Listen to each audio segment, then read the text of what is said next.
Welcome to our YouTube channel #unique कहानी। Please subscribe our channel. तो चलिए आज नई कहानी को सुनते हैं। आज की कहानी है शेर और हाथी की मित्रता।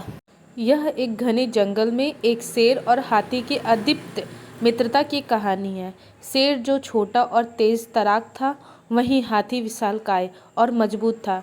दोनों के बीच एक अनोखा बंधन था और गहरी दोस्ती जो जंगल के अन्य जानवर को भी हैरान करता था। एक दिन शेर हाथी जंगल में घूमने निकले। उन्होंने एक सुंदर झरना देखा। झरना पानी से भरा हुआ था और उसकी धारा शक्ति और सुखदेव थी। शेर ने हाथी से कहा, देखो भाई हाथी, यह झरना कितना सुंदर है।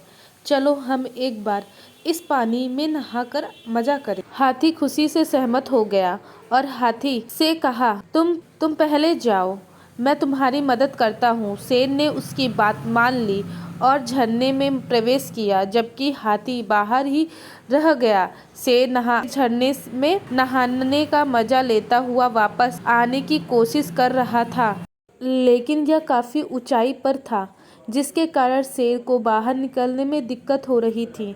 शेर की छोटी छलांग के कारण वहीं बाहर नहीं आ पा रहा था।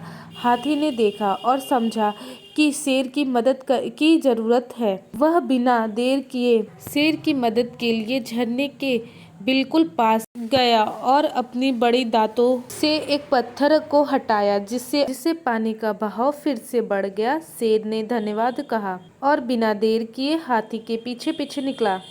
शेर ने हाथी से पूछा, तुमने मेरी मदद क्यों की? हाथी ने मुस्कुराते हुए कहा, मित्रता में हमेशा एक दूसरे की मदद करनी चाहिए। हम बड़े या छोटे, शक्तिशाली या कमजोर नहीं, बल्कि दिल से बड़े होते हैं। शेर ने हाथी से माफी मांगी और उसकी समझ और दया की महत्व को समझा। दोनों जंगल में घूमते रहे, लेकिन अब से शेर हमेशा अपने दोस्तों की मदद करने के लिए तैयार रहता था। यह कहानी हमें सिखाती है कि हमें दूसरों की मदद करना और उनकी सहायता लेना सीखना चाहिए।